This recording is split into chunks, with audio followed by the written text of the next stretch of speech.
قرآن مجید میں ہے ان اللہ لا یستحی من الحق، کہ اللہ تعالیٰ حق بات بیان کرنے سے حیا نہیں کرتے۔ حدیث میں بھی بعض ایسے مسائل کو اللہ کے رسول نے بیان کیا ہے صلی اللہ علیہ وسلم نے جو بظاہر حیا کے خلاف ہیں، مگر اس لیے بیان کیا کہ اگر آپ صلی اللہ علیہ وسلم بیان نہ کرتے تو لوگ ان بے شرمی کے کاموں میں مبتلا ہو جاتے۔ اسی وجہ سے میں بھی یہ ہمت کر رہا ہوں کہ ایک اور ایسا گناہ جس میں لوگ مبتلا ہیں اور وہ ہے حیا کے خلاف، مگر ہے بہرحال شریعت کا مسئلہ اور لوگ اس میں گناہ میں مبتلا بھی ہیں، اس لیے بتانا ضروری ہے۔ وہ یہ ہے کہ لوگ شادی کے بعد بھی آج کی نوجوان نسل زوجہ سے، بیوی سے غیر فطری طریقے سے ہم بستری کرتے ہیں، انٹرنیٹ پہ بیہودہ فلمیں دیکھتے ہیں، تو جو چیز انگریزوں کی دیکھ رہے ہیں کہ ان کے کلچر آہستہ آہستہ میڈیا کے ذریعے ہمارے معاشرے میں بھی آ رہا ہے۔ اللہ کے رسول صلی اللہ علیہ وسلم نے لعنت فرمائی ہے، ایک روایت میں ہے کہ اللہ اس کی طرف دیکھے گا نہیں کہ جو اپنی زوجہ سے پچھلے راستے سے ہم بستری کرے گا۔ یہ بیماری بھی، یہ گندگی بھی لوگوں میں پھیلتی جا رہی ہے، خاص طور پہ جن کو لڑکوں سے بدفعلی کی عادت پڑ جائے تو وہ زوجہ سے فطری راستے سے ہم بستری نہیں کرتے۔ اللہ نے فرمایا کہ نساؤکم حرث لکم، یہ تمہاری زوجات ہیں، بیویاں ہیں، یہ نسل بڑھانے کے لیے ہیں، تو اسی راستے میں انسان اپنی خواہش کو پوری کر سکتا ہے جس راستے سے نسل بڑھتی ہے۔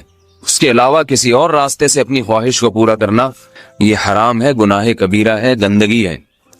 ہمارے پاس کیسز آتے ہیں، ایک پاک دامن لڑکی کی شادی ہوتی ہے، لڑکا بھی بظاہر بڑا نیک، لیکن کیا ہے، لڑکا چونکہ ٹھرکی ہوتا ہے، شہوت کا درندہ ہوتا ہے، تو وہ یہ نہیں دیکھتا کہ میں اپنی بری خواہش مٹانے کے لیے میں اپنی زوجہ کو غیر فطری طریقے پر مجبور کیسے کر سکتا ہوں، تو مجبور کرتا ہے پھر اپنی بیوی کو۔ اس میں جو عورتیں زیادہ پاک دامن نہیں ہو، نیک نہ ہو، یا ان کو یہ ڈر ہو کہ طلاق ہو گئی تو ہم کہاں جائیں گے، وہ پھر اپنے شوہر کے ساتھ اسی غیر فطری طریقے پر آمادہ ہو جاتی ہیں، اور اس کا عذاب اور اس کا وبال یہ ہوتا ہے کہ کچھ دنوں میں ان کو بھی اسی کی لت پڑ جاتی ہے۔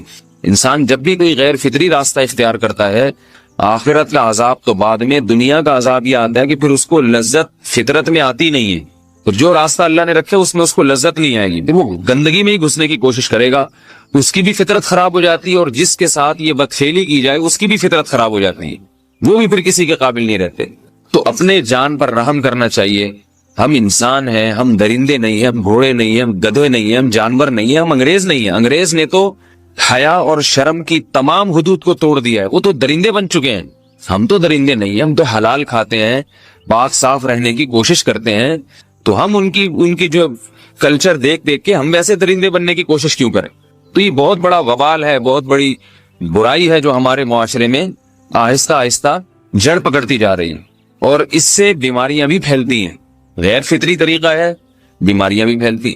ایسے کیسز آتے ہیں کہ جناب وہ مرد مجبور کر رہا ہے بیوی کو، اور وہ بیوی جو ہے ساتھ نہیں دیتی تو پھر اس کو طلاق کی دھمکیاں دیتے ہیں، ایسے کیسز بھی آتے ہیں۔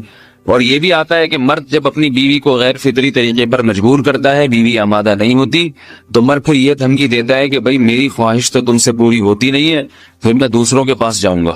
تو یاد رکھیں، جس عورت کا شوہر یہ دھمکی دے اس کو کہ میں زنا کروں گا اگر تم نے میری خواہش پوری نہیں کی غیر فطری طریقے سے، تو عورت اپنے شوہر سے کہہ دے کہ جاؤ تم کہیں اور جا کے منہ کالا کرو، تمہاری فطرت میں گندگی ہے تو یہ مجھے گندا بنانے کی کوشش نہ کرو، اس کو زنا کرنے دیں، وہ اللہ آخرت میں اس سے بھگتے گا۔ ہر بیماری کا اللہ نے علاج رکھا ہے۔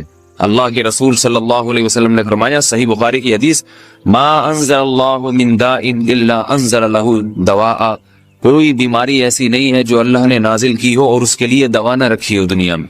تو اگر کسی کو ایسی لت پڑ گئی ہے غیر فطری کام کی، تو اس کو چاہیے کہ وہ اپنا علاج کرائے، ڈاکٹر سے بھی رابطہ کرے، اور سب سے بڑا علاج یہ کہ کچھ وقت صبر کرے گا، چھوڑ دے گا کچھ عرصے کے لیے، تو خود بخود آہستہ آہستہ صحیح ہو جائے گا۔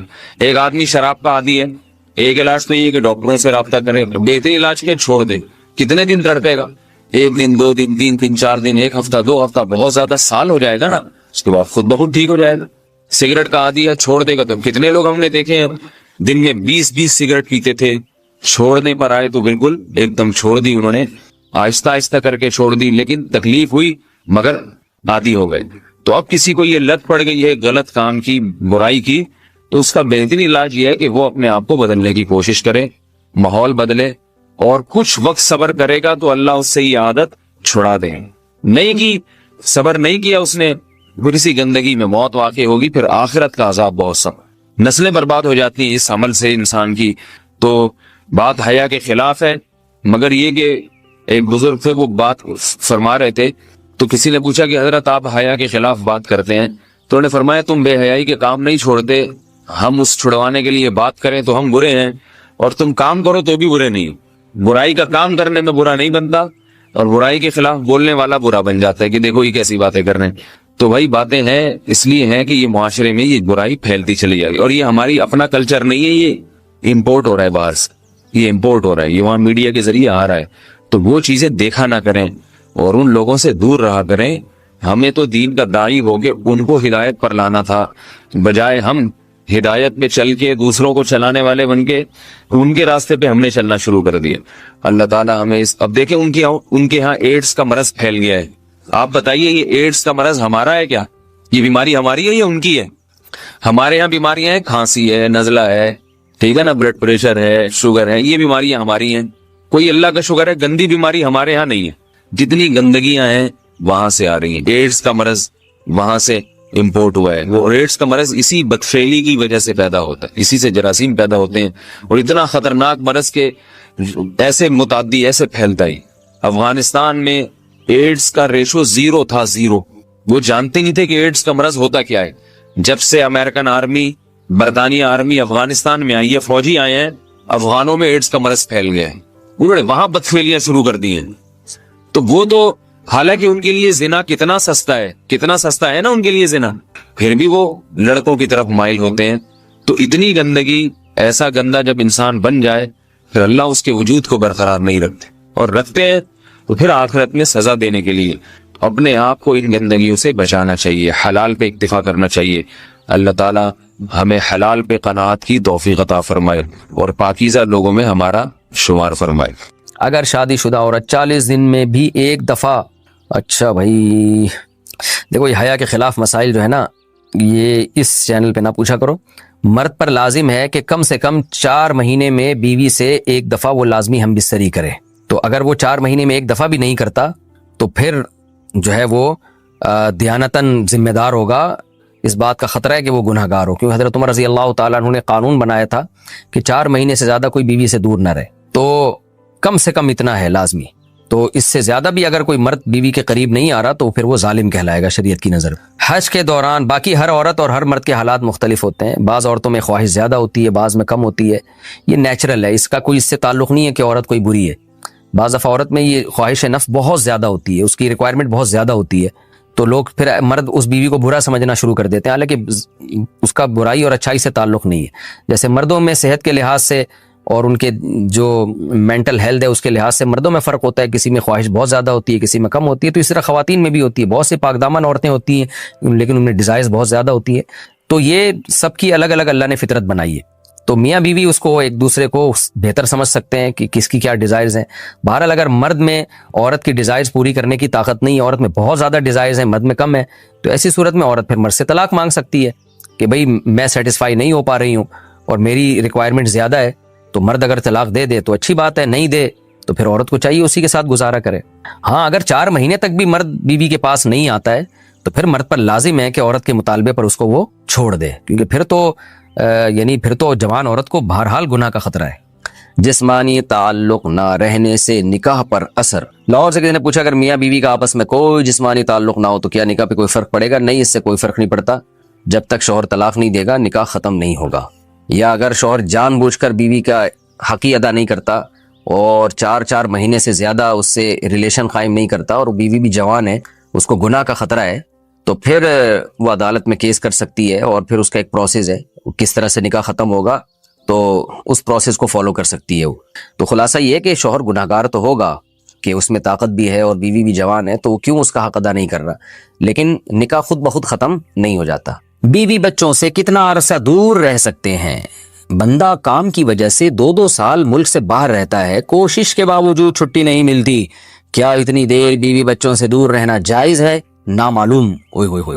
بھائی دیکھیں، ایک تو ہے حضرت عمر رضی اللہ تعالیٰ عنہ کا مشہور واقعہ ہے کہ آپ نے کچھ خواتین سے پوچھا تھا کہ عورت کتنا صبر کر سکتی ہے مرد کے بغیر، تو بعض صحابیات نے بتایا کہ 4 مہینے. تو حضرت عمر نے قانون بنایا کہ جو مجاہدین محاذ جنگ پہ لڑ رہے ہیں 4 مہینے سے زیادہ دور اپنی بیویوں سے نہیں رہ سکتے. تو اس اصول کا تقاضا یہ ہے کہ وہ زمانہ بھی پاک دامنی کا زمانہ تھا، نیک لوگ تھے، تو اصول یہی ہے کہ 4 مہینے انتہا ہے عورت کے صبر کی. تو ایک نارمل عورت کے لیے اس سے زیادہ صبر کرنا مشکل ہوتا ہے. تو اس لیے بہتر یہی ہے، قانون یہی ہے کہ 4 مہینے سے زیادہ دور نہیں رہنا چاہیے. اور قرآن نے بھی یہ حکم دیا ہے کہ اگر کوئی قسم اٹھا لے کہ بیوی کے پاس نہیں جائے گا، قسم اٹھا لے، ایسا ہی نہیں بلکہ قسم اٹھا کے، تو پھر 4 مہینے میں طلاق واقع ہو جاتی ہے. بعض فقہا کے نزدیک عورت کو طلاق کا اختیار ہو جاتا ہے عدالت کے ذریعے، بعض کے نزدیک ہو جاتی ہے طلاق. تو اس سے بھی پتہ چلتا ہے، قرآن سے بھی اشارہ ملتا ہے کہ 4 مہینے جو ہے یہ ایک انتہائی مدت ہے ایک نارمل عورت کے لیے. تو اس زمانے میں تو اس کی اہمیت اور زیادہ بڑھ گئی ہے.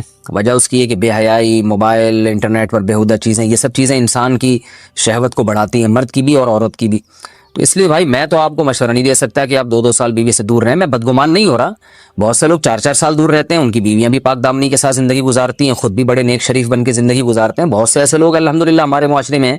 لیکن بہرحال اس کلچر کو، اس رواج کو فروغ نہیں دیا جا سکتا، اس کو اپریشیٹ نہیں کیا جا سکتا، شریعت کے لحاظ سے بھی، عقل کے لحاظ سے بھی. 2 سال تک مرد کے لیے صبر کرنا کتنا مشکل کام ہے. وہ کھا بھی رہا ہے انڈے پراٹھے اور جناب کھانا پینا اسی سٹائل میں چل رہا ہے، یا تو روزے رکھ کے اپنے آپ کو آدھا کر دیا اس نے. تو سوال عورت کے ساتھ مرد کا بھی تو ہے نا. مرد نے تو قوت اور شہوت اللہ نے اور بھی زیادہ رکھی ہے، تو وہ کیسے صبر کرے گا؟ مرد کی جو قوت برداشت ہے وہ فقہا نے اور اطباء نے بیان کی 1 مہینہ ہے. تو 2 سال تک بیوی سے دور ہیں. میں پھر بھی بتا دوں، میں بدگمان نہیں ہو رہا کہ جو دور ہیں آپ ان کے بارے میں برا سوچنا شروع کر دیں. لیکن بہرحال یہ اپنے آپ کو فتنوں میں ڈالنے کے مترادف ہے، اس لیے ایسی جاب نہ کریں. 2 سال تک بیوی سے دور ہیں، یا تو بیوی کو ساتھ لے کر جائیں یا بیوی کے ساتھ ہی رہیں. کہیں ادھر ہی کم پیسوں میں انسان گزارا کر لے بیوی بچوں کے ساتھ، یہ زیادہ اچھا ہے. زیادہ پیسوں کی لالچ میں بیوی بچوں سے دور رہنا. باقی بیوی آپ کی راضی ہے اس جاب پہ، یا آپ کے پاس کوئی آلٹرنیٹ ہے ہی نہیں، آپ جاب چھوڑ کے آئیں گے تو آپ کو لالے پڑ جائیں گے کھانے پینے کے، تو ایک مجبوری ہے. مجبوری کے حکام الگ ہوتے ہیں، لیکن نارملی اس کی بہرحال ترغیب نہیں دی جا سکتی. دیکھیں قرآن مجید میں اللہ نے ارشاد فرمایا نا، یوم یفر المرء من اخیہ و امہ و ابیہ و صاحبتہ و بنیہ. قیامت کے دن کی ہولناکیوں کو اللہ نے بیان کیا کہ انسان اپنے باپ سے دور بھاگے گا، بیٹے سے دور بھاگے گا، بھائی سے دور بھاگے گا. جہاں بیوی کا تذکرہ آیا تو یہ نہیں کہا کہ بیوی سے دور بھاگے گا، بلکہ فرمایا اس سے دور بھاگے گا جو اس کے ساتھ رہا کرتی تھی، یعنی صاحب کہتے ہیں ساتھ رہنے والے کو، صاحبہ سے دور بھاگے گا. تو اس سے پتہ چلتا ہے کہ قرآن میں اللہ نے بیوی کو جو ڈیفائن کیا ہے نا، اس کی جو صفت بیان کی ہے وہ یہ کہ جو آپ کے ساتھ رہتی ہے. تو جب شادی ہو گئی تو سمجھو بیوی پھلترو کی طرح چپک گئی ہے آپ کے ساتھ، جہاں جاؤ گے آپ کے ساتھ ساتھ جائے گی. تو قرآن سے بھی اشارہ ملتا ہے کہ بیوی سے ساتھ رہنے کی چیز ہے. اب آپ 2 سال، پھر ایک دفعہ تھوڑی ہوتا ہے کہ 2 سال کے لیے چلے گا 2 سال بعد واپس آئے. جو باہر جاب کرتے ہیں وہ تو پھر آئے 1 مہینے بعد پھر 2 سال کے لیے چلے گا، ان کی تو ساری جوانی باہر ہی گزر جاتی ہے. تو اس لیے مجھے یہ بہرحال سمجھ میں نہیں آتا، شریعت کی روح سے یہ پسندیدہ کام نہیں ہے. بہت سخت مجبوری ہے تو ایک الگ بات ہے، لیکن اچھا کام نہیں ہے. غربت میں انسان بیوی بچوں کے ساتھ گزارا کر لے، یہ زیادہ بہتر ہے اس دولت سے جس میں انسان بیوی بچوں سے ہی دور ہو. کیا کرنا ہے ایسی دولت کا کہ آپ اپنے بیوی بچوں سے گھر بار سے دور ہیں. انسان جو شریف آدمی، عزت دار آدمی، اس کو تو گھر میں سکون ملتا ہے بھائی. عورت کا شوہر کے بغیر سسرال میں رہنا. اگر شوہر کام کے لیے گھر سے دور ہو، بیوی سسرال میں شوہر کے بغیر رہتی ہو، پردے کا کوئی لحاظ نہیں ہے، اس صورت میں بیوی کے لیے کیا حکم ہے؟ شوہر کے ساتھ رہے یا سسرال میں؟ اگر شوہر ساتھ نہیں رکھتا بلکہ اپنے گھر والوں کے ساتھ رہنے پر مجبور کرے تو بیوی کیا کرے؟ طارق صاحب اسلام آباد سے. دیکھیں شوہر اگر جاب کے لیے گیا ہے 8 مہینے، 1 سال بعد گھر آتا ہے، تو اصل مسئلہ تو یہ ہے کہ جہاں شوہر رہے گا بیوی وہیں رہے گی. شوہر کو چاہیے کہیں بھی گیا ہے اتنے لمبے سفر کے لیے تو بیوی کو ساتھ لے کے جائے. اس پر میں کئی بار دلائل دے چکا ہوں، قرآن سے بھی حدیث سے بھی، ان دلائل کو میں ریپیٹ نہیں کروں گا. اس میں شوہر کو بھی فائدہ ہے، بیوی کا بھی فائدہ ہے. گناہ سے دونوں بچیں گے، فتنے کا اندیشہ کم ہوگا. اتنے عرصے اس دور میں بیوی سے دور رہنے میں انسان میں خطرہ ہوتا ہے کہ گناہ میں مبتلا نہ ہو جائے. اور پھر بیوی کے ساتھ ایک نوعیت کی ظلم اور زیادتی بھی ہے کہ آپ 8 9 مہینے اس کو چھوڑ کے چلے جاتے ہیں، تو یہ یعنی اس کی بیچاری کی بھی تو جوانی ساری برباد ہو جاتی ہے، پوری شوہر کے بغیر جوانی گزرتی ہے. تو اس لیے اصل حکم تو یہی ہے، شوہر جہاں رہے گا بیوی اس کے ساتھ رہے گی. لیکن بعض غریب لوگ ہوتے ہیں، ان کے پاس وسائل نہیں ہوتے، سعودی عرب میں مزدوری کی جاب کر رہا ہے، وہ بیوی کو ساتھ رکھ نہیں سکتا. اگر رکھے گا تو خرچے اتنے بڑھ جائیں گے کہ وہ کمائے گا کیا. پھر بعض لوگ مجبور ہوتے ہیں، دبئی میں رہ رہے ہیں، کہہ رہے ہیں فلیٹوں کا کرایہ اتنا ہے، بیوی کو یہاں رکھا تو بھائی ہم بچے گا ہی کچھ نہیں ہمارے لیے. تو ایسی شدید مجبوری میں پھر میاں بیوی کمپرومائز کر سکتے ہیں، بھائی میں مجبور ہوں، کمانے کے لیے جا رہا ہوں، تمہیں بھی پتا ہے میں اگر یہاں رہوں گا تو تمہیں کھانے کے لالے پڑیں گے، تم ہی مجھے تنگ کرو گی. پھر تو ایسی صورت میں پھر بیوی سسرال میں رہے یا میکے میں رہے.